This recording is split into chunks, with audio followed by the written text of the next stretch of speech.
আসসালামু আলাইকুম ওয়া রাহমাতুল্লাহি ওয়া বারাকাতুহু। প্রিয় শ্রোতা মণ্ডলী, সবাই কেমন আছেন? আশা করি আলহামদুলিল্লাহ সকলে ভালোই আছেন।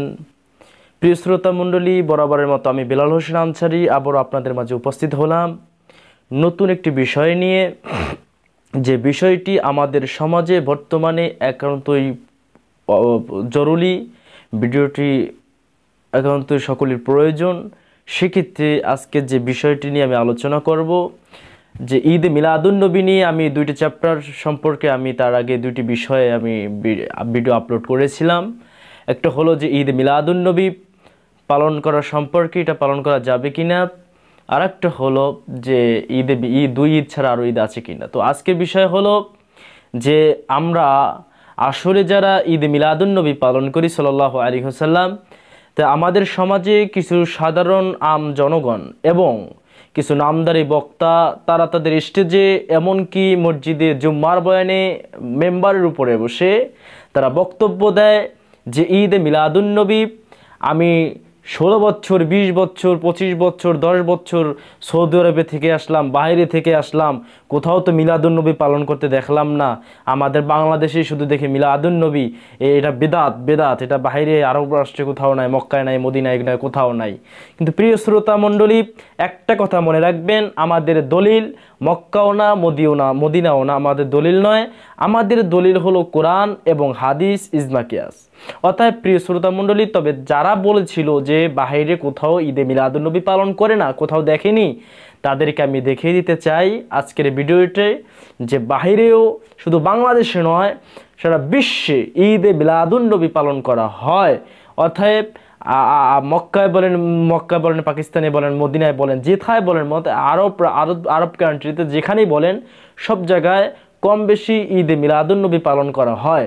এবার শ্রোতা মণ্ডলী, চলুন তাহলে আমরা ভিডিওটা দেখে আসি। প্রিয় শ্রোতা মণ্ডলী, সকলেই আশা করি ভিডিওটা সম্পূর্ণ দেখবেন, তাহলে ইনশাআল্লাহ আপনারা কিছু বুঝতে পারবেন। দেখুন।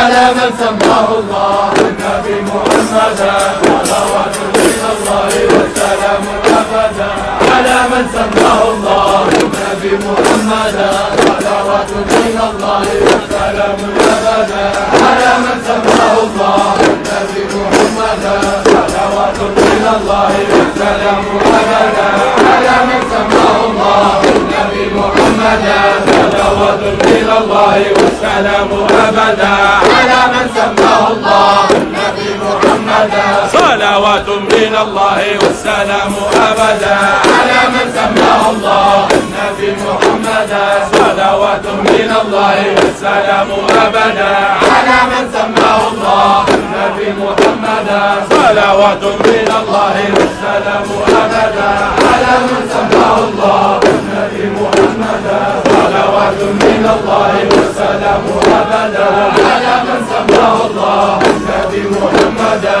صلوات من الله والسلام أبدا على من سماه الله النبي محمدا صلوات من الله والسلام أبدا على من سماه الله النبي محمدا صلوات من الله والسلام أبدا على من سماه الله النبي محمدا صلوات من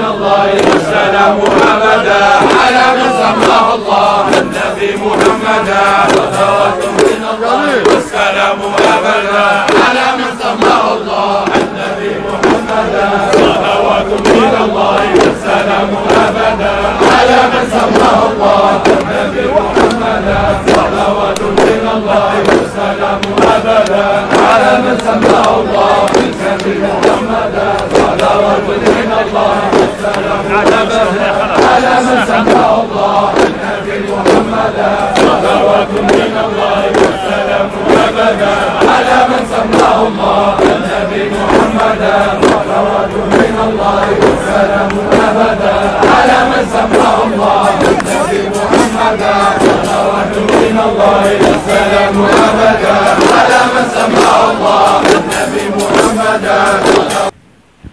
প্রিয় শ্রোতা মণ্ডলী, আমরা দেখে আসলাম ভিডিওটি। আসলে মোট কথা হলো যে মানলেই তাহলে আমি কিন্তু মানলে দলিলের প্রয়োজন হয় না।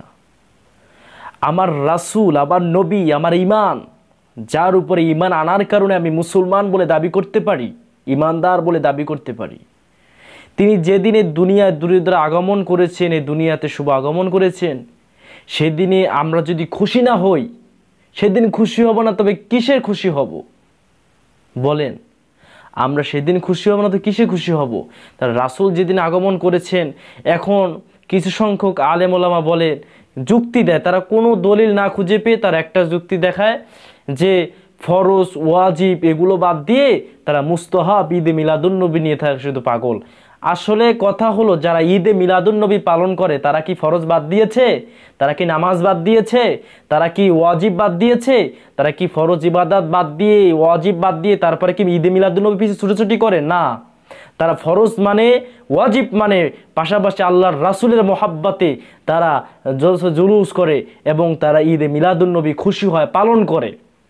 অতএব তোমরা যারা সাধারণ পাবলিককে, সাধারণ মুসলমানদের মাঝে বিভ্রান্তি ছড়াচ্ছ, আসলে বর্তমানে মিডিয়ার যুগ, দর্শকরাই বিবেচনা করবে যে আসলে যারা ঈদে মিলাদুন্নবী পালন করে আসলে এরা সব দিক থেকে অলরাউন্ডার। এরা ফরজের দিক থেকেও পালন করে, ওয়াজিব পালন করে, সুন্নাত পালন করে এবং মুস্তাহাবও পালন করে, নফলও পালন করে, সব কিছুই ইনশাআল্লাহ আমরা অলরাউন্ডার। এবার কথা হলো যে আমি তো থেকে আসলাম মক্কা মদিনায়, বাহিরে আরব কান্ট্রিতে আমি ছিলাম, আমি তো কোথাও দেখলাম না ঈদে মিলাদুন্নবী পালন করতে। কথা হলো ভাই, আপনি যদি বাইরের রাষ্ট্রে যে সুইপারগিরি করেন, ড্রেন পরিষ্কার করেন, রাস্তা পরিষ্কার করেন, তাহলে 16 বছর কা 14 বছর কা 20 বছর থেকে আসেন গা, তারপরেও তো আপনি এগুলো আপনার চোখে পড়বে না, কারণ আপনার কাজ তো হলো রাস্তায় ড্রেনের। তা আপনি এই খবর রাখবেন কোথা থেকে? প্রিয় শ্রোতা মণ্ডলী, আর একটা কথা তারা বলে যে আমরা যারা জুলুস করি, এই জুলুসটা তো আমরা পাইলাম কোথায়? এই জুলুসটা আসলে করা ঠিক না। কিন্তু কথা হলো যে মদিনায় যখন আল্লাহর রাসূল শুভ আগমন করেছিলেন, মদিনায় যখন তিনি গিয়েছিলেন, তখন কি মদিনার মানুষ জুলুস করেছিল না? তখন কি তারা আল্লাহর রাসূলকে হালান সাহলান শুভ স্বাগতম জানাইছিলেন না? তার তার তার শানে, রাসূলের শানে কি মদিনাবাসী গজল গিয়েছিলেন না? তালা আল বাদরু আলাইনা, এই গজলটা গিয়েছিলেন না? আসলে আপনারা জেনেও না জানার বাম সাজতেছেন, কারণ আপনারা যদি এটা স্বীকার করেন তাহলে আপনারা চিন্তা করতেছেন যে সুন্নিদের কাছে তো হেরে গেলেই। কিন্তু কথা হলো যে যেটা হক, হককে আপনার মানতেই হবে, সেখানে আপনার যুক্তি খাটবে না। দ্বিতীয় কথা হলো জশ্নে জুলুস যারা র্যালি করি আমরা, শুধু বাংলাদেশে নয়, এই র্যালি বাহিরের রাষ্ট্রে আরব কান্ট্রিতে এই র্যালি হয়, আল্লাহর রাসূলের শুভ আগমনে জুলুস করা হয়। প্রিয় শ্রোতা মণ্ডলী, চলুন তাহলে আমরা পরবর্তী ভিডিওটাও দেখে আসি যে আসলে বাহিরের রাষ্ট্রে জুলুস করা হয় কিনা।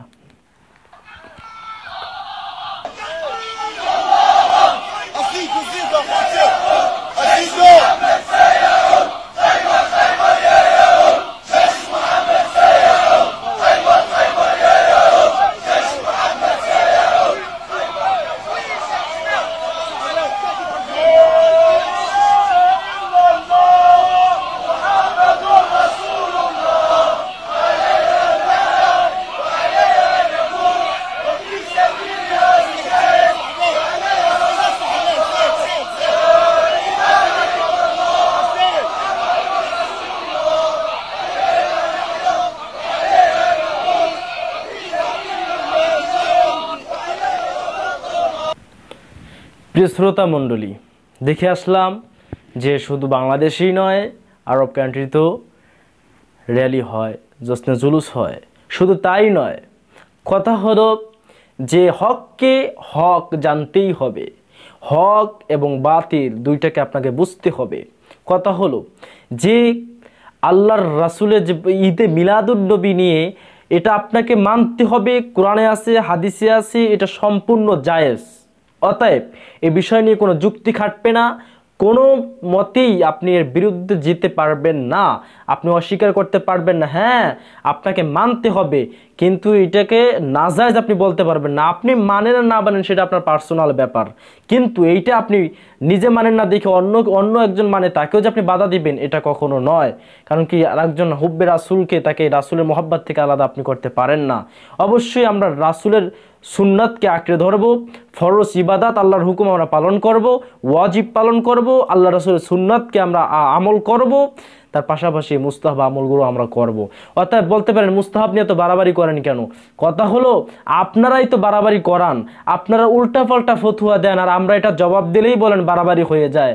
অতএব প্রিয় শ্রোতা মণ্ডলী, আর দীর্ঘায়িত করব না, আশা করি আপনারা সঠিকটা বুঝতে পেরেছেন। সকলে ভালো থাকবেন, সুস্থ থাকবেন এবং নিত্য নতুন ভিডিও পেতে আমাদের সঙ্গেই থাকুন। আল্লাহ হাফেজ। আসসালামু আলাইকুম ওয়া রাহমাতুল্লাহ। এসো কোরআনের আঙ্গিনায়, এসো সত্যের আঙ্গিনায়, এসো কোরআনের